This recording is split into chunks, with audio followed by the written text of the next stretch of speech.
Hi friends, इस question को देखते हैं। The angle of elevation of the top of a hill at the foot of a tower is 60 degree and the angle of depression from the top of the tower to the foot of the hill is 30 degree. If the tower is 50 meter high, find the height of the hill. ठीक है, तो देखिए question देखिए। मान लेते हैं ये क्या है, ग्राउंड लेवल है।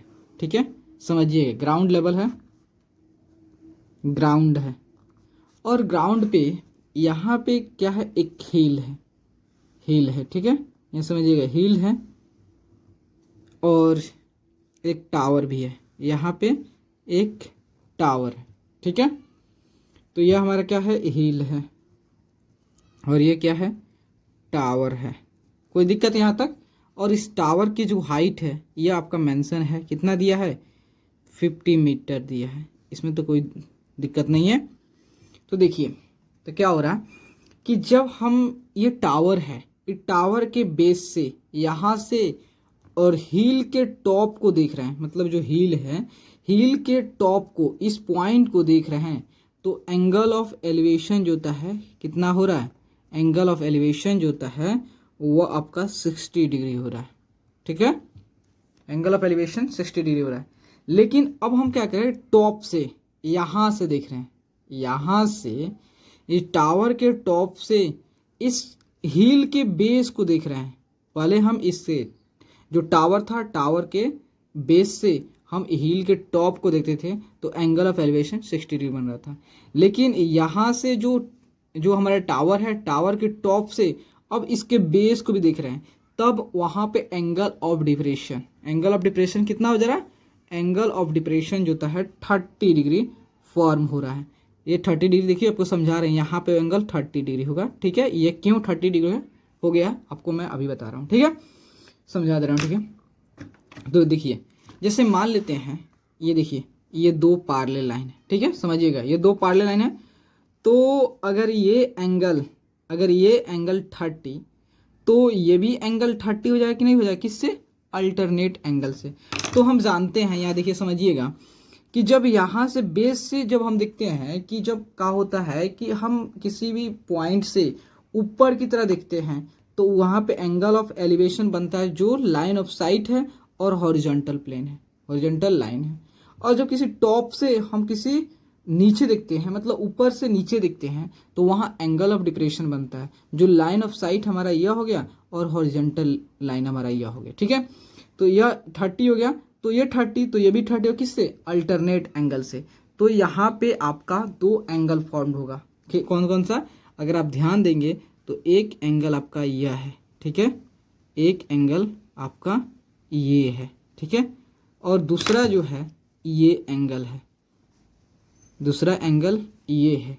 ठीक है, ठीक है, तो हम इसको नेमिंग कर देता हूं, O A B C। ठीक है, कोई दिक्कत नहीं है। तो देखिए, तो इसको मान लेते हैं height of the hill H मान लेते हैं। कोई दिक्कत यहाँ तक तो कोई दिक्कत नहीं होनी चाहिए। एक हम क्या करें, जो हमारा टावर है, टावर के बेस से देख रहे हैं, तो एंगल ऑफ एलिवेशन बन रहा है। वहीं क्योंकि ऊपर देख रहे हैं और टावर के ऊपर से नीचे देख रहे हैं, तो एंगल ऑफ डिप्रेशन बनता है, मालूम है ना। तो देखिए, तो हम चलते हैं कि कौन सा ट्रायंगल में, इन ट्रायंगल OAB। ठीक है, आप कहेंगे इसके बीच का डिस्टेंस, देखिए इसके बीच का डिस्टेंस कुछ भी हो, इसके बारे में हम कोई नहीं बोला है कि इसके बीच का डिस्टेंस क्या होगा, टावर और हिल के बीच में डिस्टेंस कितना है। ठीक है, ये आपके बारे में नहीं बोला कि इसके बीच का डिस्टेंस भी पता करना है, नहीं बोला तो कोई दिक्कत नहीं है। तो इसको हम नहीं फाइंड आउट कर, हमसे बोला बस इस हिल की हाइट कितना होगा वहीं फाइंड आउट करना है। ठीक है, तो देखिए सबसे पहले चलते इन ट्रायंगल OAB में, कोई दिक्कत। तो आपका क्या होगा, 10 OAB में आपका कितना हो गया, 30। तो 10/30 इक्वल टू P/B। देखिए अगर आप ध्यान से देखेंगे OAB में, तो आपका यहाँ पे एंगल कितना बन रहा है, ये एंगल जो होता है 90 डिग्री बन रहा है कि नहीं बन रहा है, देखेंगे ध्यान से कि जब आप आएंगे ट्रायंगल ओ ए बी में तो आपका यहाँ पे जो है 90 डिग्री बन रहा है और ये 30 डिग्री, ये भी आपका 60 डिग्री बनता होगा। तो आपका क्या है राइट एक्यूट एंगल्ड ट्रायंगल है ना, तो कोई दिक्कत नहीं है, इसमें आप ट्रिगोमेट्री अप्लाई कर सकते हैं, कोई दिक्कत नहीं है। तो देखिए, तो P बाई बी, P क्या है परपेंडिकुलर, तो इस एंगल के सामने वाला कौन सा होता है परपेंडिकुलर होता है, तो परपेंडिकुलर क्या है ओ ए है, परपेंडिकुलर ओ है, और इस साइड इस एंगल से जो साइड अटैच होता है वो बेस हो जाता है, डेट मीन्स बी ओ, कोई दिक्कत नहीं है। तो ए ओ कितना है, ए ओ जो है आपका 50 है और बी ओ को बी ओ ही रहने देते हैं, क्या दिक्कत है इससे। तो 1/√3 equal to 50 by B O, ठीक है, क्रॉस मल्टीप्लाई कर देते हैं। तो B O equal to 50 into √3, cross multiply कर दिया, तो इसे मान लेते हैं हम इक्वेशन 1, कोई दिक्कत नहीं है यहाँ तक, ठीक है। अब चलते हैं सेकेंड इक्वेशन फॉर्म करने। तो अगर आप ध्यान से देखेंगे, अब ट्रायंगल कौन से ओ सी, देखिए ओ सी बी में, तो इन ट्रायंगल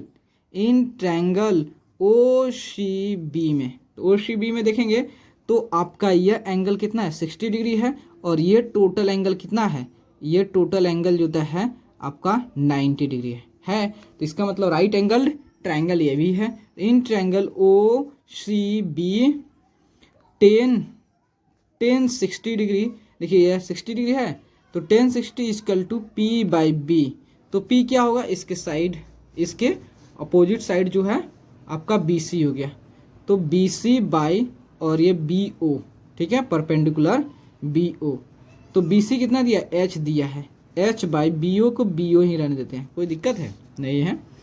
10 60 कितना होता है √3 होता है H बाई BO, ठीक है।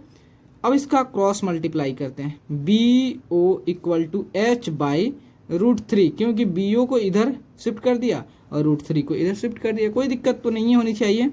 इसे मान लेते हैं इक्वेशन 2। अगर आप ध्यान से देखेंगे तो आपका डाउट क्लियर हो गया, क्या है, देखिए यहाँ पे जो होता है BO इक्वल टू 50√3 और BO equal to H by √3, इसका मतलब जो है अगर LHS इक्वल हो गया तो RHS होता है ऑटोमेटिकली इक्वल हो गया, ठीक है। तो चलिए कितना है, ये आपका है H√3 इक्वल टू यहाँ पे क्या है 50√3, ठीक है। तो H equal to cross multiply करते हैं 50 इंटू √3 तो कितना हो गया 50। अब देखिए √3 इंटू √3 इसको ऐसे लिख सकते हैं √3 इंटू √3, ठीक है, और इंटू, अब इसमें से अब रूट के अंदर अगर दो फैक्टर होता है, दो इक्वल फैक्टर होता है, इसमें से एक फैक्टर बाहर कर लेते हैं 3, ठीक है। तो कितना हो गया आपका, इस पेपर को थोड़ा अच्छा कर लो, ठीक है, तो आपका 150 हो गया। तो H equal to 150 metre, that means ये जो होता है क्या हुआ, ये आपका हुआ height, the height of the hill is 150 metre, ठीक है। तो प्लीज़ दोस्तों, अगर आपको वीडियो अच्छी लगे और आपके लिए अगर हेल्पफुल है, ठीक है, तो प्लीज़ चैनल को लाइक एंड सब्सक्राइब प्लीज़ ज़रूर करिएगा, क्योंकि आपका like and subscribe he motivate करता है। Okay, thank you friends.